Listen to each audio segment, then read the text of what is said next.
So on the same day that Apple released iOS 17.2 to the entire public, they actually just released iOS 17.3 Beta 1 to all developers to test out, to try out, and to see if there's any new features. And there is one game-changing new feature that Apple has announced, which honestly, I cannot believe Apple hasn't brought this out and kind of implemented this already because it's absolutely genius. So without further ado, let's talk about everything new with 17.3 Beta 1. Let's get into it.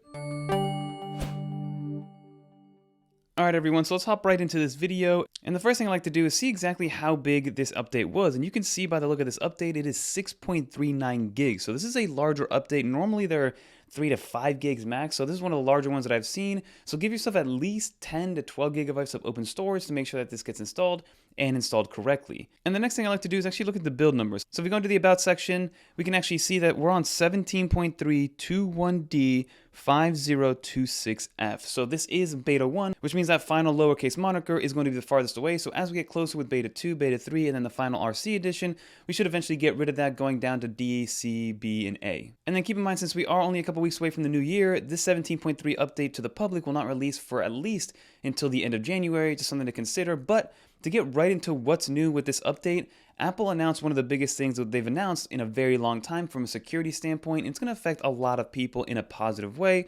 So actually, when you update to 17.3, the first screen that you get is actually right here, which is this stolen device protection. So this feature is exactly what it sounds like. It is built there for theft protection when it comes to your iPhone, because as of right now, if you're on 17.2 or older, if somebody has your passcode and they steal your phone, they have access to a lot of your sensitive data. So Apple wanted to mitigate this. So this is what it says right now. So testing is now available for stolen device protection. This new feature adds an additional layer of security in the unlikely case that someone has stolen your phone and has also obtained your passcode. So that 4 or 6 digit passcode, like I mentioned, if somebody has it, they can access things like your iCloud keychain, they can change your Apple ID password and things like that.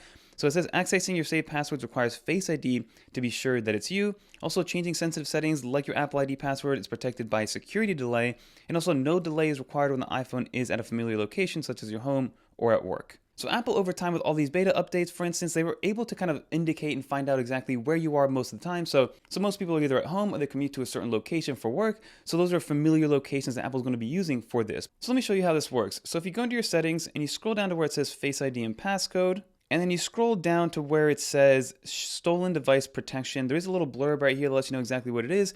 And this is turned off by default. But as I mentioned, that splash screen that we see at the very beginning allows you to turn it on immediately once you do update to 17.3. But if you decide not to do it, it will be turned off by default, just something to consider. Now, there are 2 layers of security with this new feature for the stolen protection. One of them is being able to use your Face ID and Touch ID to then change your passwords and things like that. So for instance, if you do want to jump into your iCloud keychain and go into your passwords, it's going to look for your Face ID first and then default to your passcode in order to get in there. So if I type in my passcode, you can see that I'm now in here. So all I really need, or all anybody needs, is to actually have your passcode in order to get into things like your iCloud keychain and your passwords. And this has a ton of sensitive information like my banking passwords and things like that. So Apple wanted to mitigate that issue. So what happens now if you turn on the advanced protection is that if somebody's going to try to get into your passwords and they're in an unfamiliar location, so they're not at home or at your work, it's going to ask for your Face ID and only your Face ID or your Touch ID if your phone still has that, which is great. But it's only going to ask for that and it won't default to your passcode after that. So nobody is going to be able to do that. And then let me walk you through a couple of other situations. So for instance, for your Apple ID password change, if you do nothing, so if you keep this setting turned off, a thief can use your passcode to change your Apple account password and lock you out. This move is a key for thieves turning off Find My and wiping out phones for resale.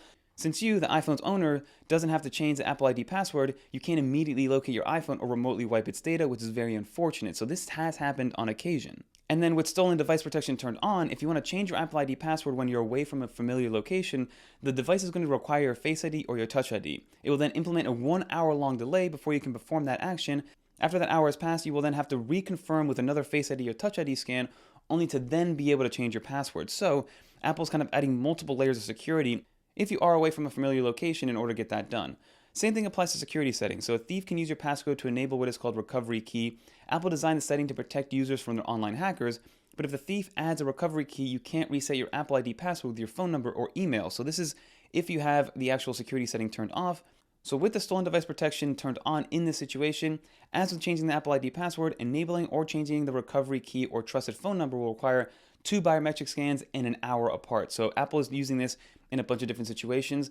And you can see by the chart that I'm showing here, there's 2 different types of extra security. There's the biometrics are required, and then the biometrics plus the hour-long wait, which again is to deter people from actually being able to do this if it is a stolen device. So access to iCloud keychain, applying for a new Apple Card, erasing all contacts and data, turning off lost mode, things of that nature are going to require biometrics and no longer default to your actual passcode key if you are in an unfamiliar location.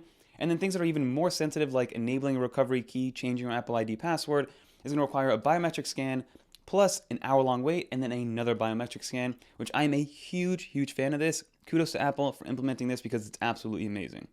So now that we got that new security or that stolen device protection stuff out of the way, there are some other features that are worth taking note of. For instance, with 17.2, Apple released a brand new journal app, but they actually added some new stuff in the settings that I do want to show off. So if we go into our journal app settings, you can actually see it's a little bit different than what you see on 17.2. So if you're using 17.2, go into your journal settings, you can see that there are fewer options with 17.2. So here, they did add the photos, private access, they added this little camera toggle, they added Siri search, background app refresh, and all that good stuff. And then another new feature that we noticed is that if you go into the Apple Music application, Apple actually brought back a feature that they brought with 17.2 Beta 1, but then eventually got rid of this feature for the 17.2 public release, which was having collaborative playlists. So for instance, if I go into my actual library and then go into my playlists, I'm able to actually have a collaborative playlist. So I have this one.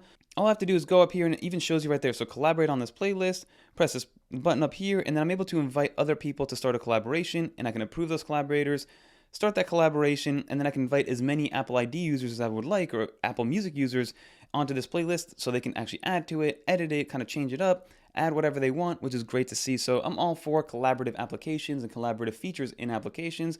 Apple Music adding that in there is a nice little touch. I just wonder why Apple got rid of it for 17.2. Let's see if they keep it around for 17.3 for the public release. And the last thing I do want to touch on is my actual battery settings. So if we go back into our settings and scroll down to where it says battery, I'm going to let you guys know and show you exactly what I've been dealing with over the last few days. I am using a 15 Pro Max, so for instance, on a day like Tuesday, I had 9 hours and 4 minutes of screen on time, 4 hours of screen off time, and I didn't even touch 100%. So I'm averaging about, let's say 8 to 10 hours of screen on time, which is absolutely ideal. That's all you can really ask for.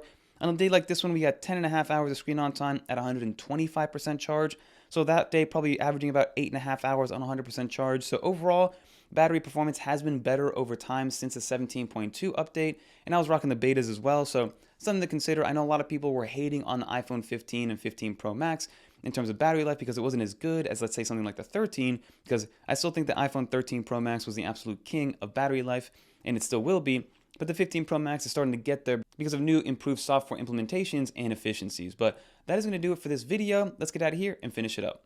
And that will just about round off the entire video and everything new that we saw with 17.3. In terms of number of features, there weren't too many, but that new security, like anti-theft feature that Apple has released is absolutely incredible, and it's going to save a lot of headache for people moving forward, because if somebody knows your 4 or 6-digit passcode or whatever the case may be, they kind of have free reign right now into your entire Apple ID, your iCloud keychain, pretty much into everything, because it is that backup way of identifying you if your Face ID or Touch ID is not working. So now with this new anti-theft feature, it's going to be much better from a peace of mind standpoint, not allowing people to kind of take your iPhone but then also be able to get into your iCloud keychain, because honestly there's a lot of like banking information and security stuff that is in your iCloud keychain, and if somebody has that, you're kind of out of luck at that point. So kudos to Apple for bringing that out, and I'm excited for this to come out and roll out to everybody, but it probably will not roll out until early next year because we're only a couple weeks away from the new year. But that is new for this video, everybody. Leave a comment down below if this is a feature that you're going to turn on, because it is turned off by default. I'm definitely going to keep it on and keep it on all of my iOS devices, because right now it's only on iOS. Hopefully it does trickle down to iPadOS and macOS as time goes on. But let me know in the comment down below what you think of these new features and if you're going to be using them. If you made it to the end, leave a little dolphin in the comments down below so I know you made it to the end. And if you guys want to watch some more macOS, iOS, or iPadOS videos, like maybe using the new journal application on iOS 17.2, check out one of these videos right here. And until next time, I'm Fernando, and I'm out of here, everybody. Peace. Stay tuned. We got some nice videos coming out soon.